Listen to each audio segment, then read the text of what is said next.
right, good evening, everyone. How are we doing? It's been a day. It's been a day. We've learned so much, and we're about to wrap up soon. But this is, I believe, the best part of everything. So this is the Tech and AI session, Bridging the Gap to Development. And there's a lot to talk about. You know, we're in the fourth industrial revolution. Africa missed out on all three of them, and we're in the fourth one. So this is a critical conversation. And before we get into our fireside chat, I want to first extend a very due thank you to Dr. Michael Roberts for being here and having this conversation with us. And before we get into it, I would like to ask if you have any opening remarks for us and anyone in the room. Yeah. Well, I think as the ex-politician, if you give me a microphone, of course I have something to say. The problem is, when do I stop? Magic word innovation, which is paramount and predominant in this conference. And a lot of people are confused because they think that to be innovative means you have to invent something. That is not the case. Henry Ford did not invent the automobile. He innovated by creating rapid ways to produce it, and he innovated on the vehicle. There was a guy by the name of Fred Smith who got a C on his business plan at Harvard, and just a C wasn't too good at Harvard, right?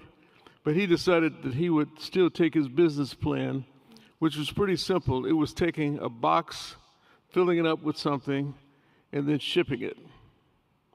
Well, innovation off of like the post office or whatever, but that company became Federal Express. So innovation, as we look at growing in Africa and throughout the diaspora, doesn't mean inventing something. It means creating something that's there that has a base or a basis, and then finding a way to enhance it. So as we begin to talk now futuristically, we're going to really be talking about things that are more innovative than trying to come up with new inventions. Thank you so much for that. I love that beautiful segue. So it's not so much about creating something new, it's more about probably doing it better, right? And through that, you make more opportunities. So let's start with the idea that in the next 2050, right, we have 2 billion people who are going to be Africans, right? It's going to be a huge working population. As we look to setting up that population such that they are a blessing and not a burden, what are the innovative things we can do at this moment to set us up for the future, speaking in regards to technology? Yes. Well, let me put a little meat on that skeleton. You know, when there was a change in the industrial movement to Japan, and things were made there, and back in the day, but if you saw something that was made in Japan, people laughed at you. Then it became China, then India. Why? Because there was affordable workforce, and there was innovations taking place in those countries in education. And the next large step, and probably the final step, will be the continent of Africa. And so what we have to do now is begin to work with our students that are K through 12 level and get them engaged in artificial intelligence related concepts. That is something that everybody needs to learn about, because AI is something that if you don't embrace it and understand it, it will put you out of a job or close your business, because the competitors will be all over you, and they will move swiftly past you. So it is very important for us to start looking at how are we going to educate our young people in robotics, machine learning, understanding what is quantum computing and how quantum computing is accelerating ideas and knowledge in ways that people don't realize. I mean, some of you may not understand quantum computing. Let me qualify it or define it, quantify it by saying, if you have a computer that can read every book in the Library of Congress, a normal computer, a quantum computer can read every book in the Library of Congress time 10 at the same time.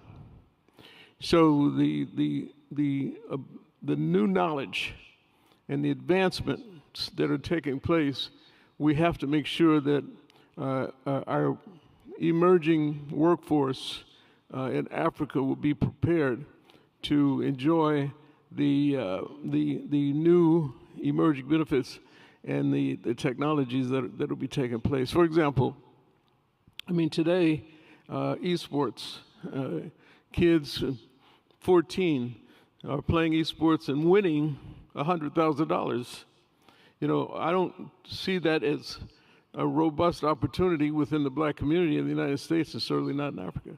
I've spoken at a number of white colleges, and they might have 6 teams. The Roberts Innovation Group, RIG, my group that I've organized, is now taking the message to the HBCUs. And unfortunately, HBCU's curriculum is something that needs to be addressed. You know, public education started in 1900, and it was established to create an enlightened workforce for the robber barons coming out, you know, through the 1900 age of the industrialist. Unfortunately, 124 years later, many of our HBCUs have the same curriculum. But can you get a degree in cybersecurity? Not necessarily. You know, can you get, do you have an understanding of artificial intelligence, et cetera?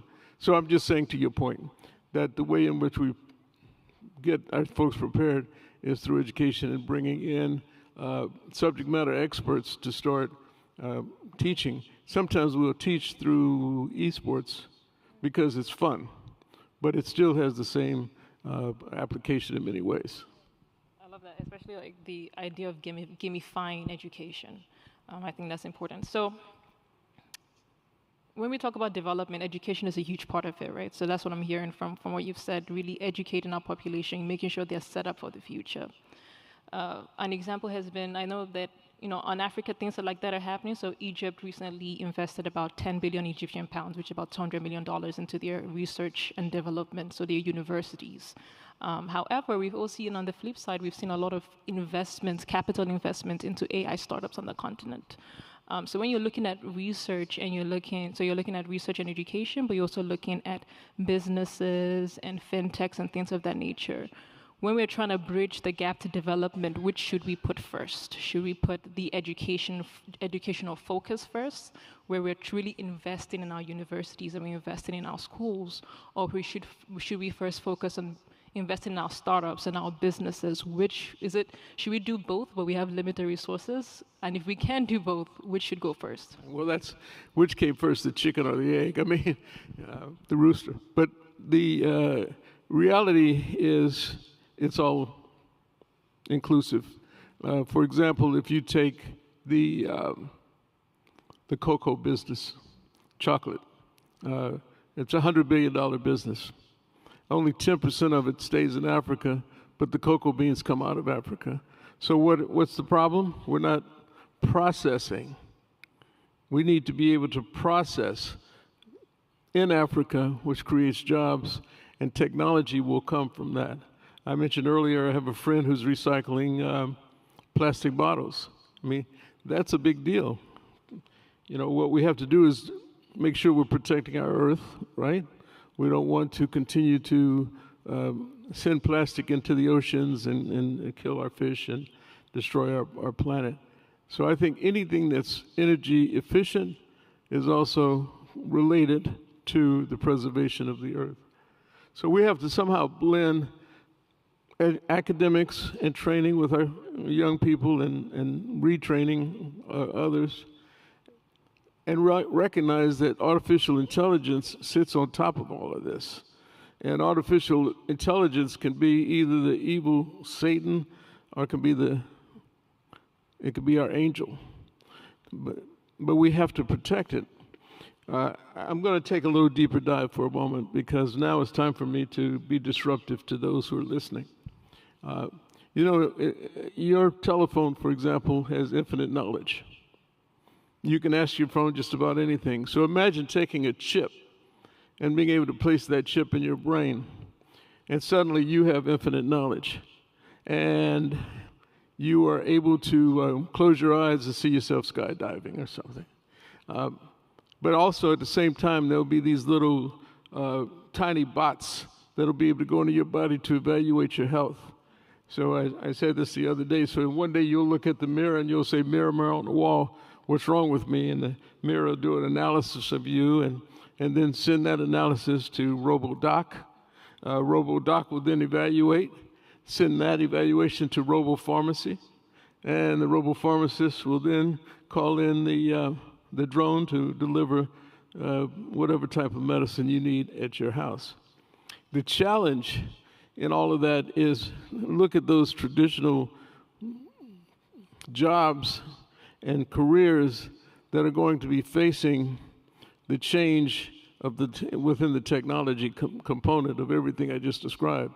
I mean, the future will allow us to replace body parts, internal. A human dies because usually one of their organs goes bad. So imagine with 3D printing, you'll be able to build a new organ and extend the life of the person.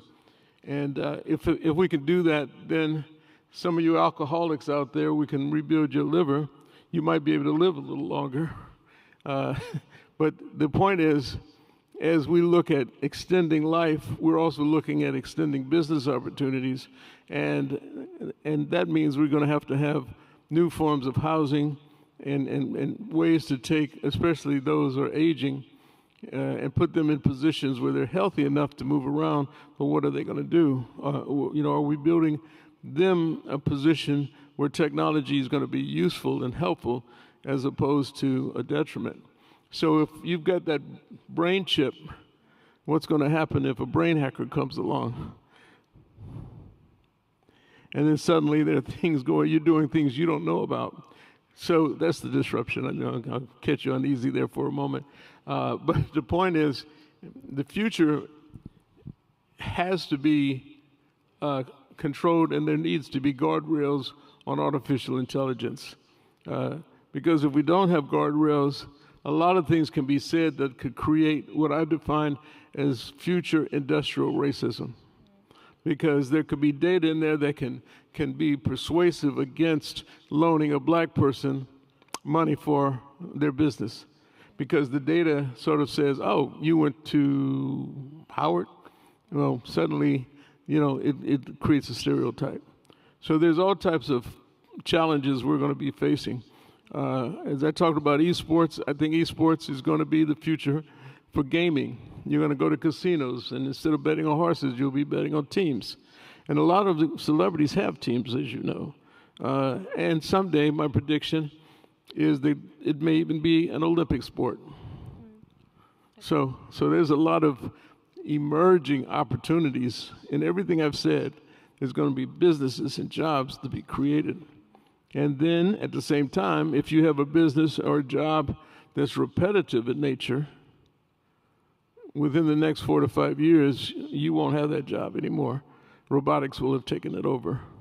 So there's a certain level of dynamicness that's taking place within the globe at this point. Thank you so much. There's a lot of changes that's happening within the globe. It seems to me that we are slowly becoming a sci-fi movie. And that's probably going to happen sooner than we thought. I have one more question before we wrap up the session, and it's just a quick advice from you. So we have leaders here, people who are working to help their businesses, organizations, and nations. With regards to technology, what is one key advice you can give to any and everyone in this room and whoever will watch about technology on the African continent? Well, technology still builds at the human level, right? So I heard this earlier, and I want to pick up on it. Someone said you could get a lot done if you could eliminate the fear of failure. And let's break that down. First word, fear. Fear is just a mental construct. It's not of nature. It's not the wind blowing on the grass growing. Fear in my opinion, is because it's a mental construct, you can let it go. You know, failure, I don't believe in that word. I don't think there's such a thing as failure. Now, there are people who may have businesses that may not work out as they wanted, relationships, etc. But did you learn from it? And if you learn from it, then it's not a failure, it's just an experience where the outcome isn't as you would have liked. So every day when you wake up, you're given 86,400 seconds. That's 24 hours for those math majors out there. And you have to live every moment to its fullest extent. In my book, Action Has No Season, I coined the word the actionaire. And that's one who takes their ideas, their dreams, their vision, and their passion, and they pursue them with courage and confidence and bravado. The actionaire does not have a fear of failure.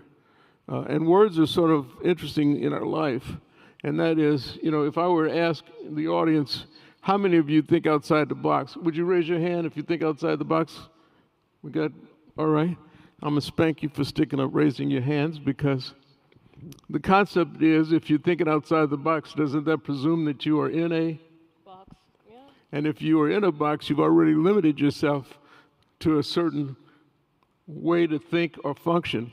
And in the world of technology, you have to have just the horizon. You can only plan to compete with the open-mindedness that's necessary to be able to fully achieve and become an actionaire. And this is a cheesy thing. You know, you can buy my book. It's called Action Has No Season. And Action Has No Season 2.0. That's a cheesy way to sell my book. But you can get it on Amazon and other places. But nevertheless, when it's all said and done, everybody has to be a futurist. You have to really open your mind. You have to think about the opportunities that you may have. And everybody in here has a dream, right? You have dreams. But what's the first thing you have to do if you have a dream? You got to wake up. And then you have to sit up, and you got to stand up, and you got to prosecute your dreams. And too often in our community, we have family members that say, oh, you shouldn't go into business. Well, I push entrepreneurship. I want everybody who has a dream, even if you have a job, you have a dream to do something. Let's make sure that you are busy out here prosecuting your dream. Now, sometimes family members may tell you, you know, so-and-so, our cousin Tyrone tried to go into business, and you know what happened there? Well, sometimes when you wake up and sit up and stand up, you have to actually tell your family members to shut up and get out of your way. And then you have to go for it. You have to absolutely go after your dreams, and no matter what country you live in, or whatever your state is in terms of financial state, you can achieve if you pursue your dreams and not let people take those dreams away from you. Thank you so much. It's been such a pleasure. Thank you for speaking with us. Thank you for the advice. My hope is that as we have been here, we've taken something that will help us, whether in our communities, organizations, or nations, to push forward technology as a way of bridging development on the continent. Again, thank you so much, Nana, Dr. Michael Roberts. It's been a pleasure. Thank you.